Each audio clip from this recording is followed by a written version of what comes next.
Hello, everyone, and welcome to Maple Star Oregon's Therapeutic Foster Parent Orientation. I'm really excited to be here with you today to talk more about Maple Star's program and what it means to be a therapeutic foster parent. In this session, we're going to go over Maple Star's history, our organizational structure, our TFC program/BRS and what those stand for, our certification process, and the impact of being a foster parent. So in Oregon, there are different levels of care. So what that means is that there is not just one type of foster home for our kids. So at the high end of the spectrum, we have closed custody and psychiatric hospitalization for kids who need that kind of care. Underneath that is community residential care. Under that is group homes with a 24-hour staff. Underneath that is therapeutic foster care, which is what Maple Star does. Underneath that is regular foster care, and that's just regular state-run foster care. And underneath that's in-home services and support to try to prevent children from having to leave their homes of origin and enter foster care. So normally we get kids who have been in regular foster care and it's not going so well, and so they are referred to our program, Therapeutic Foster Care. Sometimes we have kids who are stepping down from a residential community program or a group home into therapeutic foster care, but very rarely do kids enter foster care and go straight to therapeutic foster care. Maple Star Oregon was founded in Central Oregon in 1998. We have over 20 years of experience partnering with the State of Oregon's Department of Human Services to provide services to youth and families. We have partnerships with Clackamas County and Multnomah County Department of Juvenile Justice. And Maple Star Oregon offers a number of in-home and out-of-home services to children, youth, and families. So we have our Therapeutic Foster Care, or TFC program. We have our in-home safety and reunification services, ISRS, and that's when we go into the home, the families of origin, and help kids transition back home or help them stay in their homes. We also offer skills training for our youth that are in regular DHS foster homes as well as our therapeutic foster care homes. And then we have foster care training and support, and that's our foster parent mentors and training people. The mission of Maple Star is to provide quality and effective community-based social services to promote growth and well-being in youth and families. Our core values are commitment, dedication to providing stability and ongoing support with a focus on the individual's needs, compassion, to provide dignified care respecting the inherent worth of all people, leadership, promoting excellence through training, guidance, and support, partnership, partnering with community resources on an individual basis to enable youth to improve their quality of life, and integrity, providing consistent, effective services and making decisions in the best interest of youth, families, and the community. So Maple Star takes many approaches with working with families and youth, and we take the approach of being trauma-informed. We very much want to make sure that we are not re-traumatizing the people that we work with. We're strengths-based. We want to focus on everyone's strengths and build up skills where skills need to be built. We do not cookie-cut our services. They're individualized to each family and youth for the best success. We like to work with our community and build relationships within the community that our families and youth are in. We are inclusive care. We are culturally responsive. We try to reduce the stigma of children in care and foster care. And we try to be proactive in our services in order to better support our youth and families. So here's Maple Star's organizational chart. You can see that we are owned by a company called Pathways, and underneath Pathways is our regional director, who is Chelsea. Underneath Chelsea is Kim, our office administrator, and Sam, who is the director of operations and compliance. And underneath Sam is our TSC supervisor, Brandy, our ISRS supervisor, Manny, and our SCTS supervisor, Lee. And underneath the TSC supervisor are our foster care coordinators who work with you, our foster parents, every week. And underneath the ISRS supervisor are the family care specialists, the people who go into the homes to help maintain them or stabilize them. And underneath our FCTS supervisor are our skills trainers and FCTS specialists, who are our trainers and certifiers. So we're going to go over foster care provider FCP concepts. So you'll hear me use FCP and foster parent interchangeably. Both are correct terms. It's up to you how you want to refer to yourself as, if you want to be a foster care provider or just a foster parent. It's important to remember that you are part of a team, which is a network of people helping these youth. You are not alone. You are not a lone island. You have a team of people supporting you to help guide you with working with youth.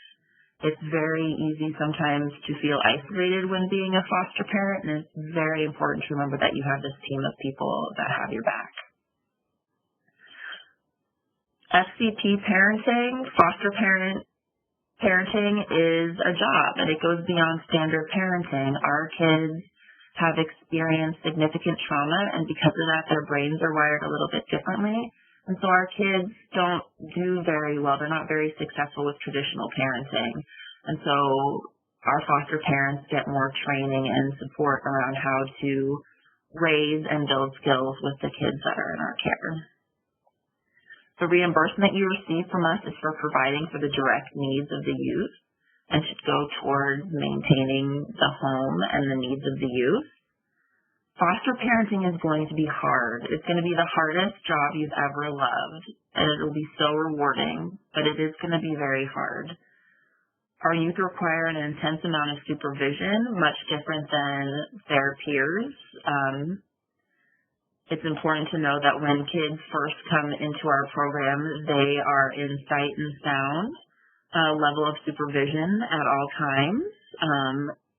Our youth can petition for unsupervised time, and we will talk about that more in future trainings, but our kids do not get unsupervised time unless the team all agrees that it's in the best interest of the child. You are a part of a program and must work side by side with others. Everyone has a valid perspective to add to the group. Everyone has a very unique relationship with the child, so everyone has a very unique perspective on what that youth needs. And it's important that we stay open to that and be mindful that while we might think we know what is in the best interest of the child, other people might have a different perspective because of their relationship with the child. We value diversity and expect our FCPs to do the same. We have a yearly mandatory cultural responsiveness training that is required for all of our foster parents, and we highly suggest that out of your training hours every year that you use some of those training hours to become more culturally competent. We are one chapter in the family's much longer history. We're here to support a family and work towards reunification. The goal of foster care is reunification, and so we should not lose sight of that. And it's important to know that birth family has a huge impact on youth, no matter what, negative or positive. They have a huge impact on our youth, and we need to be mindful of that, and we need to support those relationships.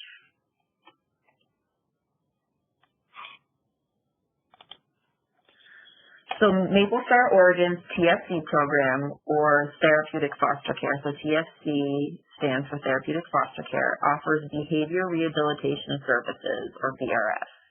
So BRS stands for Behavior Rehabilitation Services. So that's why we're a step above regular DHS foster care, is because we offer those services. Which means you get that additional training, you have additional paperwork that you have to fill out, such as your daily documentation of the youth meeting their goals for that day. We serve youth across the gender spectrum between ages 6 to 21 years old. I would say our sweet spot tends to be that later elementary, middle school age, but we definitely get some kids younger than that and some kids older than that. Each family gets an FCC or foster care coordinator that comes into the home once a week to spend at least 1 hour with the youth, as well as checking in with you, the foster parents, to offer guidance and support. What's really, really cool is that an FCC is also on call 24 hours a day to offer guidance and support in crisis situations. And Maple Star is a smaller organization, so all of our FCCs know all of our families and the kids that live in them, whether bio or foster. And so you get very individualized care when you're calling in a crisis situation, which is incredibly important because you feel heard and you feel cared for and you get that support that you need in the moment right away. Okay, so what is BRS? So you know now that BRS stands for Behavioral Rehabilitation Services. And the purpose of the BRS program is to remediate the BRS client's debilitating psychosocial, emotional, and behavioral disorders by providing such services as behavioral interventions, counseling, and skills training. So our foster parents are trained on how to do behavioral interventions and counseling and skills training skills in order to help our youth develop the skills to be healthy and productive members of families. Our kids have developed really amazing survival tactics to keep them safe in their unsafe environments, but those survival tactics don't work so well once they're in a healthy home environment. So it's our foster parents' jobs to help our kids learn those skills, those, healthy regulation skills, those healthy boundary skills, those healthy handling your frustrations appropriately skills. So in order for youth to qualify for our program, they need to have 2 or more qualifying factors. Trauma history is present in almost every case that we see. Our kids are here for a reason, and for the most part, that's because of the trauma they've experienced, and that's the trauma they've experienced has kind of shaped their brain and hardwired it to behave a certain way as a survival tactic. Typically, youth we serve have been in care for several years and have bounced a lot during that time. Sometimes they'll have been in therapeutic foster care before, sometimes they have not. But typically our kids are the kids who bounce from home to home. Many of the youth have trouble in school, either academically or with truancy. School is really hard for our kids because they, for the most part, are in survival mode. And when one's brain is in survival mode, it is really hard for it to learn and grow and take in new information. The goal of BRS is to reduce behaviors and allow for a placement and a lower level of care. So we don't want kids staying in our program for a long time. The goal is for our kids to stabilize and then move down to a lower level of care. So in this case, stepping down would be going to a regular DHS foster home or perhaps back to their family of origin or adoptive placement. BRS services are provided by family care providers, you, foster parents, and Maple Star staff. So between you, the foster parents, and the staff at Maple Star, those are the people who are providing the services in order for our children to build the skills that they need. So BRS is a medical necessity. So placement in a BRS program cannot incur unless a child is enrolled in the Oregon Health Plan. They've been approved by a designated LPHA, and they're not receiving mental health or residential DD services elsewhere.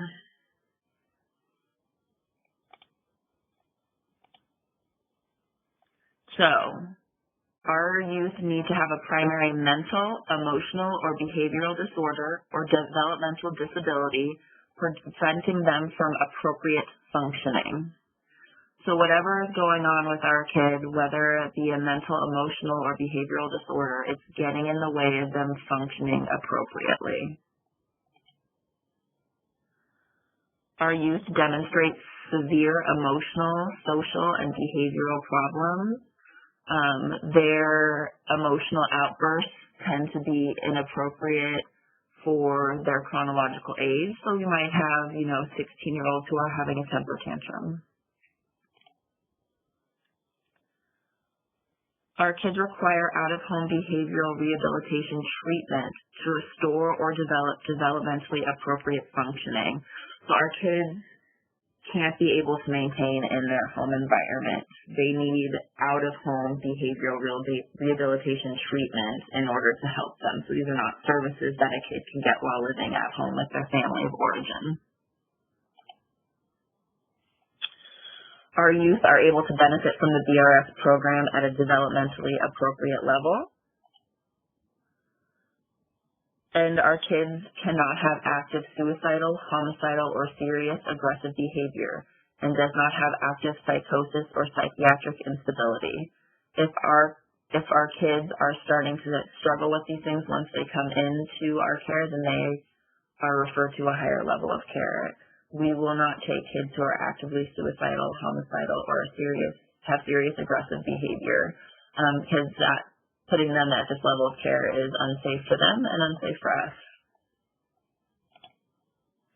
Okay, so now we're going to talk a little bit about BRS parenting versus basic parenting. Maple Star Family Care Providers, FCPs, provide basic parenting plus BRS services.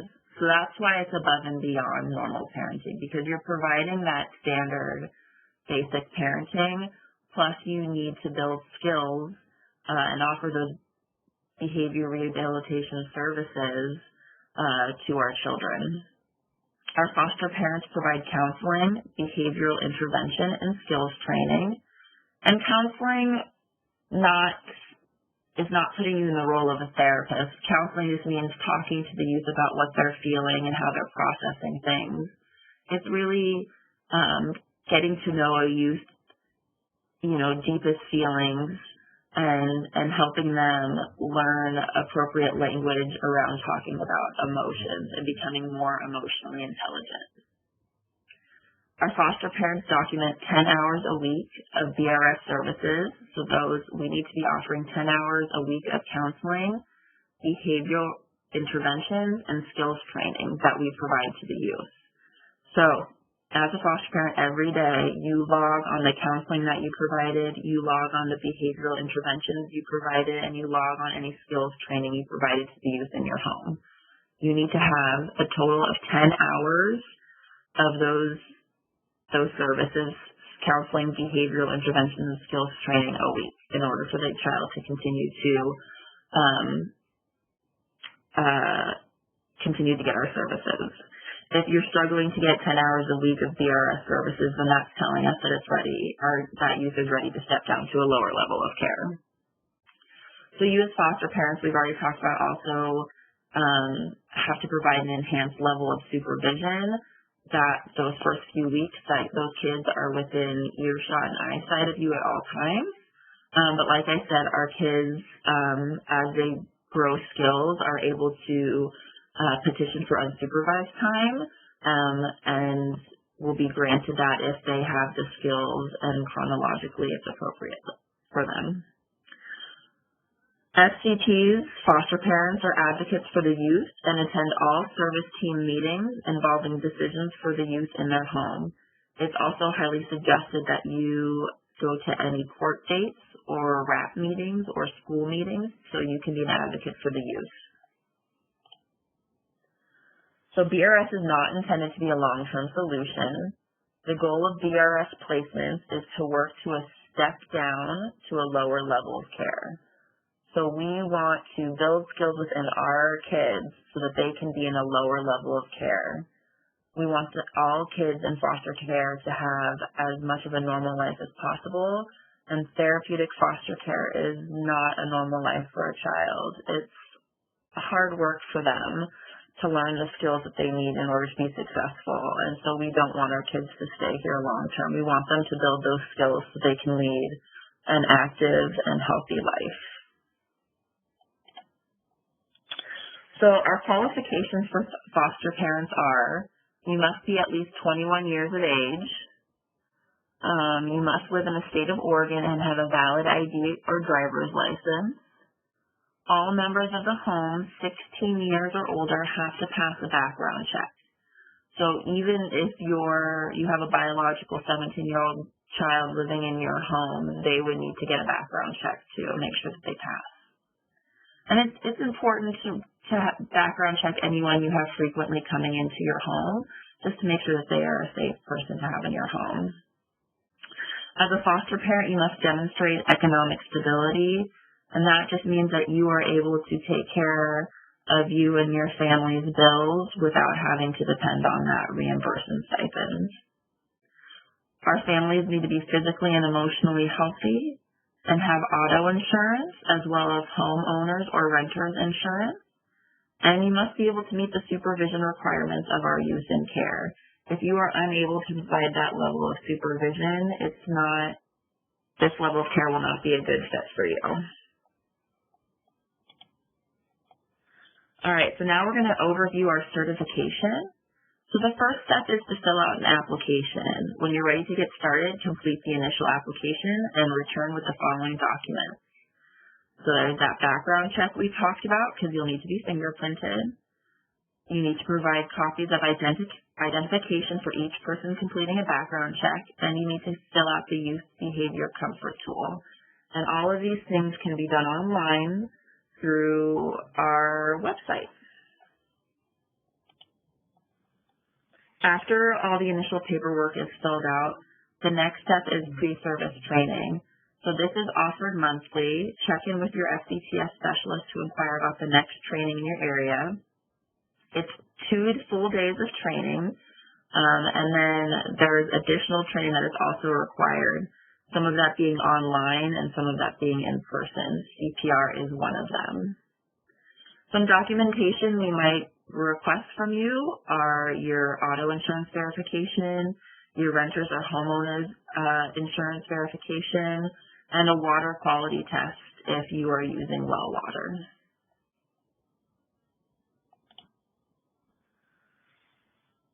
After that's done, the next step is a family interview and a home visit. So a home study will be conducted by the FCTS specialist. So what that means is that the Certifier FCTS specialist comes into your home and interviews you and all your family members. We ask you questions about your childhood, your relationships, your struggles, your strengths, what is hard for you as a parent if you're already parenting children. What do you think is going to be hard for you parenting children? Things like that. It's just really a way for us to get to know your family really well so that we can match kids that are going to do well in your home. So part of the family interview and home visit includes a walkthrough of the home to complete a home health and safety check, which is just to make sure that everything is up to date in your home. You have a good fire extinguisher, you have smoke detectors, carbon monoxide detectors, and things like that, just to ensure that you have a safe home to provide care for our youth. Once that's all done and your home study is complete, it will be reviewed and ready for your signature. So your Maple Star representative will make one more visit to your home to get those signatures. On this visit, all contractual documentation will be signed, and any home health and safety items that needed to be corrected will be checked. And once everything is checked off, you sign the paperwork and you're certified. What's really cool about Maple Star is that we offer bonuses and reimbursement opportunities. So for attending an info session, you get a $10 gift card. Once you get your application turned in, you get a $25 gift card, and the requirement for this is that potential FCP turns in completed application and background check. You get a $500 certification reimbursement when you complete your initial certification. And then you get a bonus for days of care that you provided care. So when you provided your first 180 days of care after initial certification, you get a $500 bonus. Per each additional 180 days after initial 180 days of care, it's $250 reimbursement or bonus.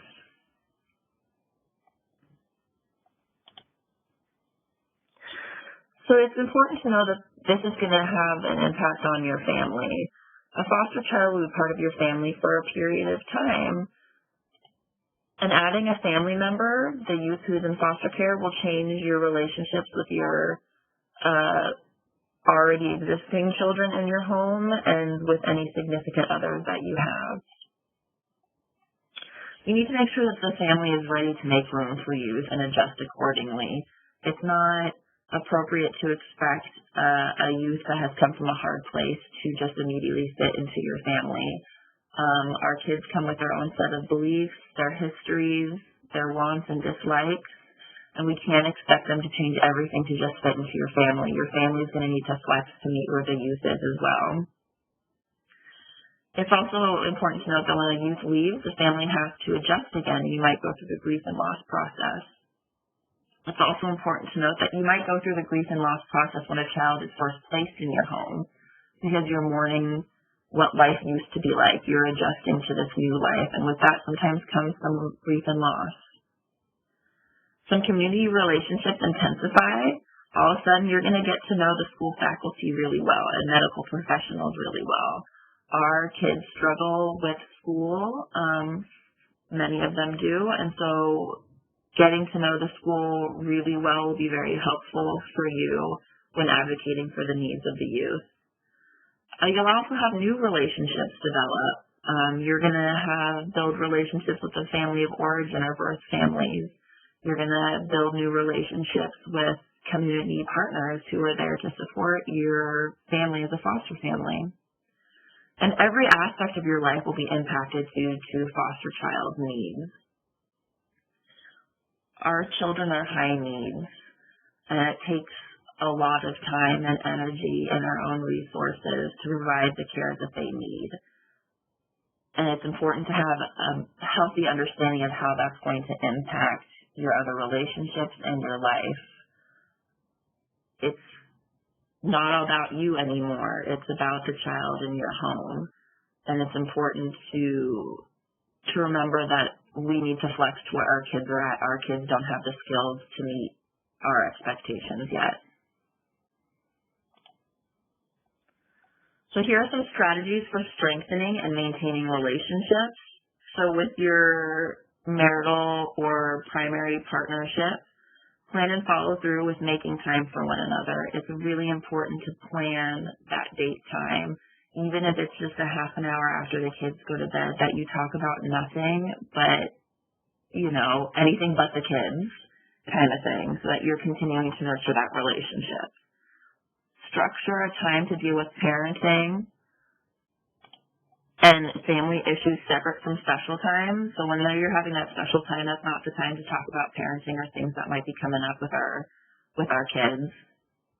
Agree as parents on family rules and discipline techniques, and have those conversations maybe out of earshot of the children, because that's not something that they need to be involved with.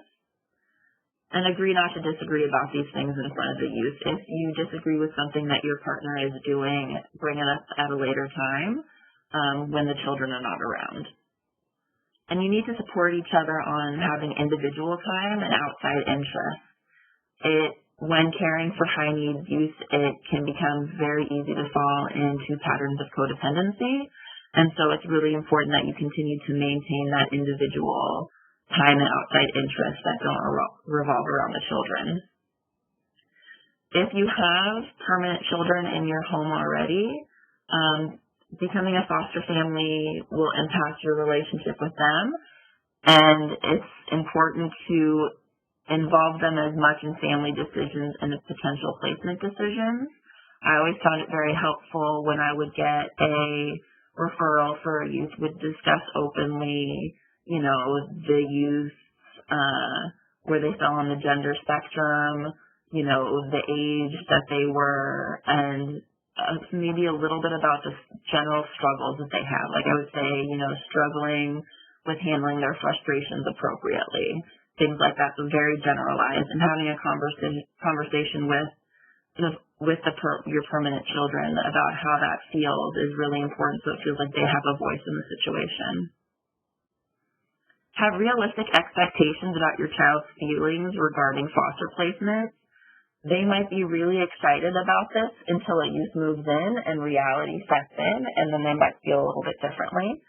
So just be open to whatever your child brings to you feelings-wise. It could be all over the spectrum. Promote that the idea of fostering is a family job, not just a parent job. My kids were taught that a lot of times the kids that would come into our home wouldn't really know how to play. So they just didn't live in an environment where play was something that happened frequently. And so I told them that their job was to help, these kids learn how to be kids. And so they took that as their job and really helped the young people we had come and go from our homes learn how to be young people again. Acknowledge and identify routines, including changes that may need to be made. Be clear about them. Sometimes our routines change when we add new members to it, and it's important that our kids try to be as flexible and open-minded about those routines changing as possible. And make sure you're making special time for your kids and you're recognizing their successes. When you have a high-needs youth, it's easy to overlook the kids that are doing the things they're supposed to be doing and doing them well because our focus and attention is on the child who has the struggles. So make sure that you're still making that special time for your kids and you're recognizing their successes. And deal with your child's feelings around fostering. Listen to them, talk to them, be open to the struggles you may have around fostering with them so they feel that they are not alone in their feelings. And educate your children about foster care. Let them know what that means. Tell them that, kids come from hard places sometimes and they need help and their families need help to get to a healthier place. We can really give our children a lot of information about what foster care means and why we have it in an age-appropriate way that will really help them have a better understanding of why this is an important thing to do. And then strategies for strengthening and maintaining sibling relationships is to talk with siblings about how their relationships may change. They're getting new siblings in the home for a short period of time. How is that going to impact their relationships? Help siblings maintain some together time in order to preserve a relationship amid a lots of change. So this is why doing respite every month and just having some core family time can be very important so that you're still maintaining those core family relationships. Help provide balance regarding space and privacy issues. And make a plan to discourage conflict, ganging up, and leaving a child out. I am a big fan of the book Siblings Without Rivalry. I think it's very helpful for bio children and children that are yours through the foster care system. It has helped smooth some sibling issues that I've had happen in my house. And just, normal sibling bickering and arguing, but this book was really helpful in letting my children feel heard without me having to referee.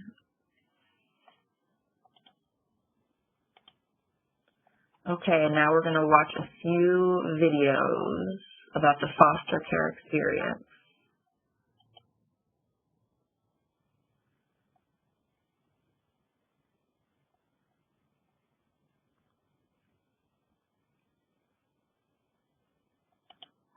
And lastly, the thing I would tell you about being a foster parent experience is no one tells you how. So the first thing that nobody tells you about being a foster parent is you're going to feel really isolated. And I think when I became a foster parent, I thought, people are going to see that it's a good thing and people are going to want to support you. and, love on you and give your foster kids extra love, that in some cases that's true, but in many ways it's not, and people don't understand, and a lot of times people just want to know the story and know, the drama and the trauma behind their case, not necessarily know and love on the child. Not saying in all situations, but I definitely have certain people in my life that love on all of our foster love, but, it's a very isolating road to walk. So, how I suggest you deal with that is get involved in a support group. If you are able to offer them, please get involved. Even if it seems a little silly to you, please help me immensely just to be able to talk about things with people who are under the same confidentiality thing. It's truly beneficial. So get involved in a support group. But you need to have support, and don't expect everyone around you and your immediate family and friends to understand and support you and get it. It can be a very excellent road to walk. So the next thing that people don't tell you or that you don't expect before you become a foster parent is the placement calls give you a minor heart attack. Excitement and anticipation and just not knowing the big changes that are happening in your life. I didn't think that every time I saw unknown name pop up on my phone, I would have these heart palpitations like I do. It's a really crazy thing that in a matter of minutes or hours or a couple days that your life is forever changed because of your childhood pictures. It's a really crazy feeling. First thing no one tells you about being a foster parent is really having to guard your mouth. Be careful what you say to people. You are under a confidentiality agreement. There are certain people you can confide in, but you still have to be very careful what you say, who is around you. Even if somebody is, making a comment, I never tell people in person I don't know who that my child is a foster child. You never know who is around you. It could be bio, mom's cousin, or you just never know who is around you. So you have to be always very careful what you say, who you say it to, and you have to carry a lot of the emotions and hard things kids deal with and their hard stories from their past. You have to really internalize a lot of it, which goes back to the first one in getting involved in a support group, because you just have to really, really be careful what you say.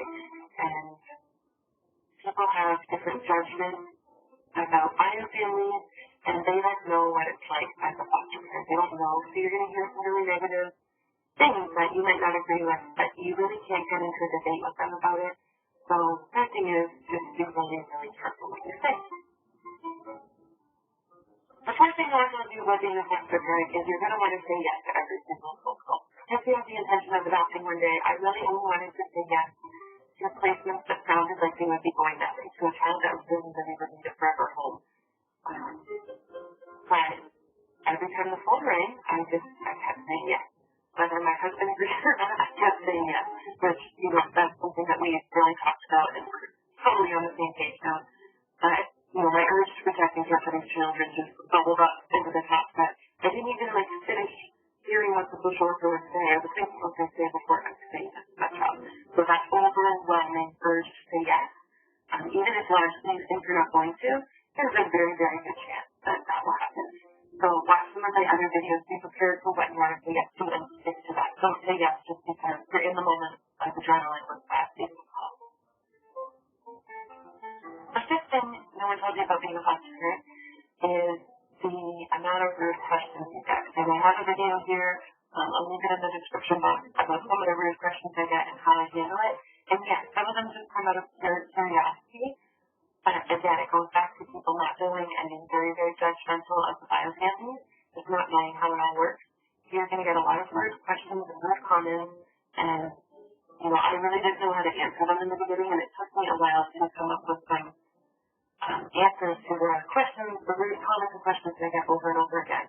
And I try and handle it with a little bit of wit and humor, or just simply say it's not something I can discuss.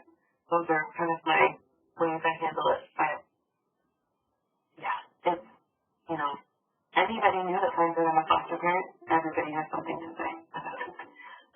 And very often it can be rude or come across as rude, even if that's not their intention.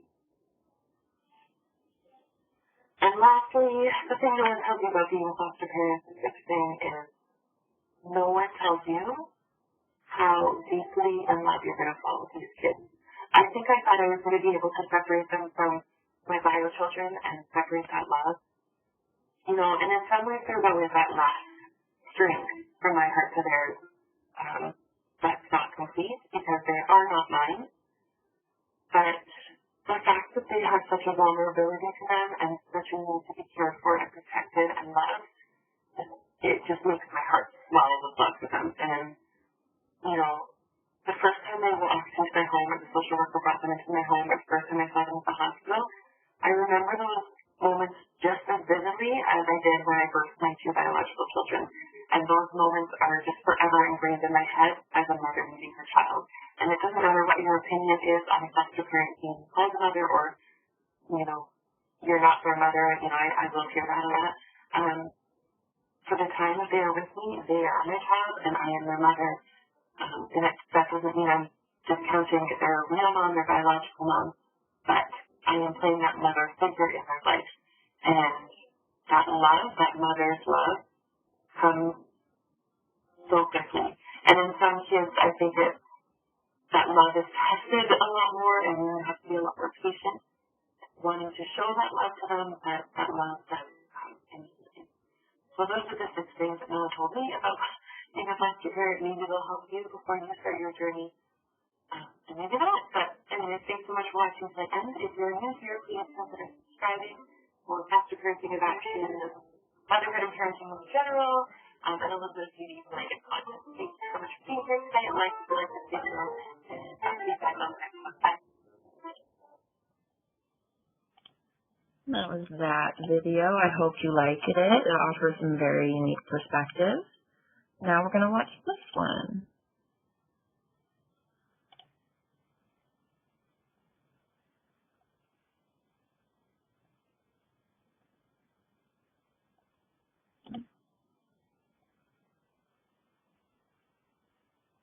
I'm kind of scared of getting close to people for the simple fact that the people that were closest to me kind of turned their backs on me.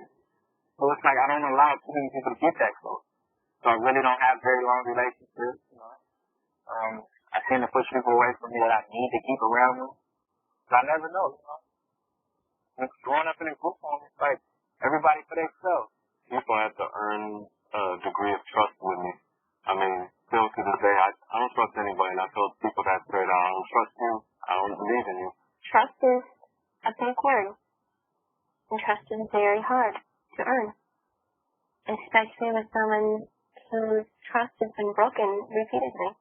Having a program that keeps kids, you know, in their environment as long as possible will be cool, you know, because then they'll be familiar with the people that they've met or whatever, you know, and they'll be able to establish a long-lasting relationship with these people and churches and teachers and all of that. And I think that would have made a lot of difference in my life, you know.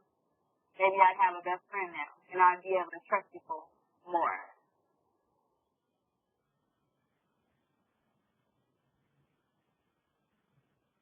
Some of the foster parents, they have their own kids, so and then they get these kids from the system, and they treat them differently than they do their own kids. You know, they would introduce us as these are my foster kids, these are my sisters. So it kind of stood out that we were foster to them. You know, I didn't think that was fair at all. And then they'll be looking down at us, oh, these poor little foster kids. Like I'm always the other one, the poor one that should be grateful that he's living under my roof. I mean, every placement I live at, that's always their comment. Just be thankful you're living here, you're not on the streets. And tell you the truth, I prefer the streets. They said that they considered me their daughter, but I wasn't included in anything. I had to take over the dishes and the chores more than her other children did, and it upset me. First and foremost, if you're going to be a foster parent, treat that child like it's your child. So what if it's not your child? Don't bring them into your house and have your own children there and treat one different than the other. Kids know that, and that hurts them even more. Just treat them like family. Treat them like you want to be treated. If you're going to be a foster parent and you say that you're going to take on a child and you're going to love a child, then you need to do that like any other parent would do that. Every kid needs love and affection.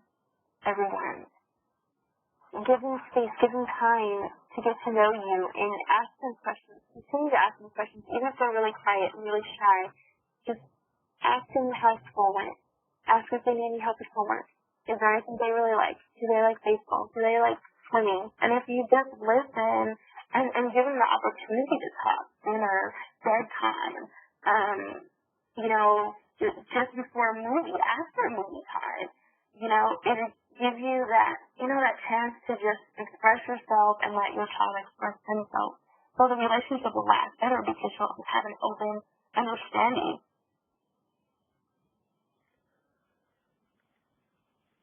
I had one social worker that was like, I would consider a blessing. His name was Robbie Odom. He taught me, look, you can't do this, you can't do that. You need to do this, and you should do that. To me, he was someone to emulate, someone I wanted to be like.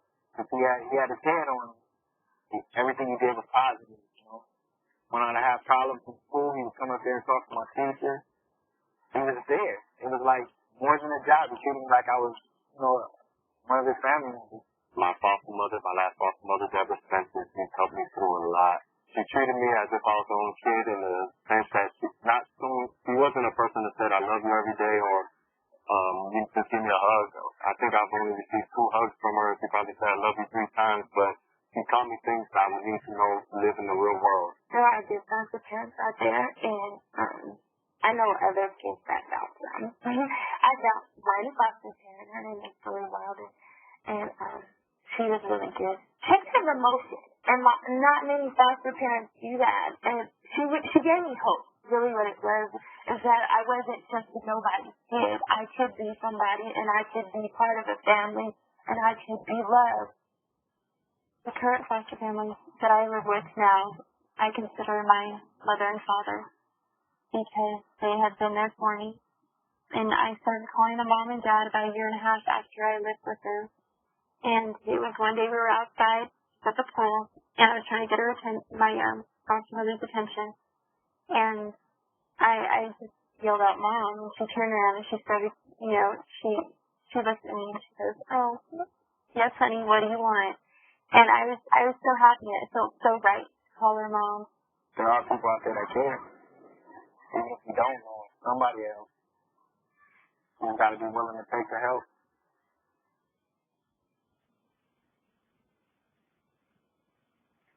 A family to me is a support. A family is unconditional love. And a family can be one person. A family can be 2. And your family doesn't have to really be blood. It can be friends. It can be adults. It can be strangers you meet on the street. And a family can be anywhere. It took many years to get to the point that I am, where I have a healthy relationship with my parents and my whole family. It took a very long time, even with my brother and sister, to feel really close with them and really understand how important family really is. I have a 2-year-old daughter. She's one of the big reasons why I had to get my life together. I became a daddy at age 17, and basically she is my world. The greatest joy in my life is just hear her laugh. I mean, just basically, I don't want her to ever have any needs, never have any wants. And the biggest thing is I always want to be there for her. The family that I will have probably later on will not go through the things that I've been, I would try my hardest to make sure that they will never have to get involved in the system, ever, and I will let them know that family is important, and it's important to stay together. To have my own family, I would consider a blessing because I want to stop everything that has happened before my family came. Whatever went down in my family, like my mother and my father, however my family broke down from there, whatever they did that brought the family to where it is now, I don't want to do it. I want to have a family. I want to be able to go to the park with my whole family. I want to have family reunions. Some way, somehow, I'm going to bring it all together, and I'm going to do the things and be a part of the things that I wasn't able to be a part of.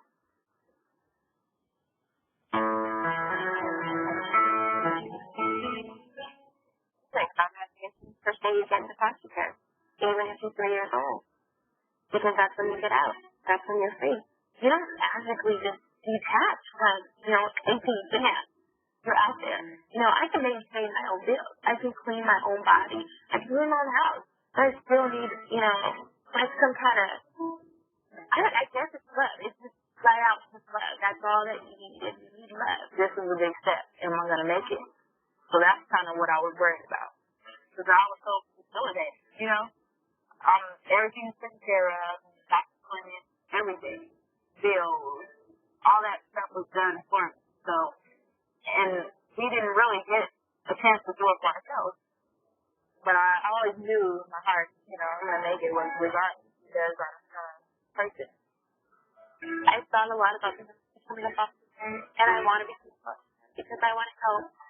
And I know a lot of children that all they want is to have to love them, take care of them, and I want to be able to do that for them. Every one of us has a story. And, I mean, we're not bad people. You know, we're not. We might be looked at that way, but it's really not true. You know, and that's the thing that really makes me sad about society because it's like, we're your kids too. I'm the first step to get my family back together. I can't do it if I'm not doing it for my kids. As long as I can do what I'm doing, I got to have a moment. And that's what I'm striving for. I want to be successful in life. I don't know exactly what it is. I just don't want to be on the streets. I don't want to be a girlfriend. I don't want to be a poster gang. I want to be a brother, a father, and a son. Before I foster child, I always wanted to put my head down because I'm ashamed and nervous, scared of who I was. Being brought my head up because it made me realize that I have the potential to be a pretty awesome person. And I have the potential to go out there and conquer the world. And I have the potential to just be everything that I've ever wanted to be.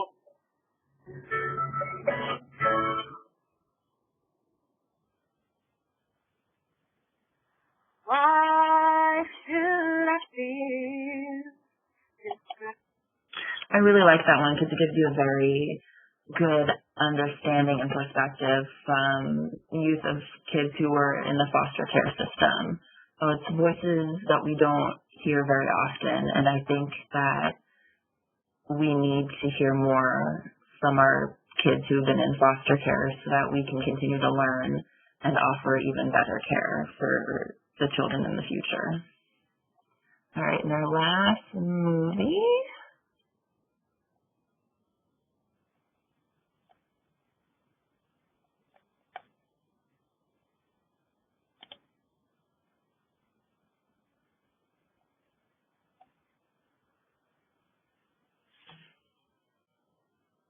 One of my sons passed away, and I was not equipped to deal with, process, or heal through that traumatic event. And I dove into a drug addiction. For the first time, I had an interaction with child welfare. My son was, my now 25-year-old son, was very young. He was probably 3 or 4 years old. My oldest son, he was in foster care, I think for about 2 years. I really felt that the experience I had with child welfare was one that most people feel. I felt helpless, just disbelief. That was the very first thought, right? Disbelief that you were unable to get any services at an immediacy when you needed them. You know, in the beginning I felt extremely judged. There's a lot of information provided, to the department. And I think that in going through the process, families feel pretty disempowered. I felt, at their mercy. I could only hope that things were going to come out truthful and right. I think if you're trying to design a system or change a system, there's no one better to ask than people who've experienced the system. I see foster parents, alumni, and parents moving together to transform the system. That's a big piece that I didn't see when I was involved in the system. So reference to the system, that gives me an enormous amount of hope that we can move forward. We need constituents, we need educators, we need people in the system, people out of the system. We obviously need legislators. We need as many people at the table as possible. When I think of hope in community, I think of neighborhoods where people are helping each other's kids, or feeding them, or giving their neighbors a ride to work if they need it without it being a bother or a burden on them. As a family. Well, I think hope is important for children and families because without it, what happens? Where do you go? Hope is so important to families because everybody needs hope. I was reading a book yesterday, and there was a quote that said, "Who needs encouragement?" And the answer in the quote was, if you are breathing, you need encouragement. So I think, who needs hope? Everybody that's breathing needs hope. And children want so badly to be with their families. They want so badly to be with their mom, or so badly to be with their mom and dad, or their dad. And parents want their children back. Hope is the motivator. Hope is the driver. It inspires people. It breathes life into people.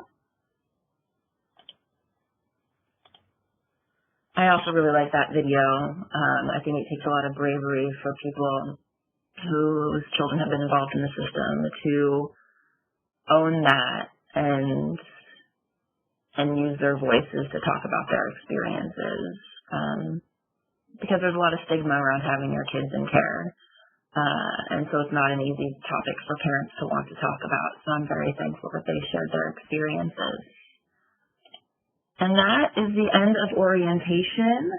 Feel free to reach out to your worker if you have any questions. It was really fun being with you here today, and I look forward to talking to you later.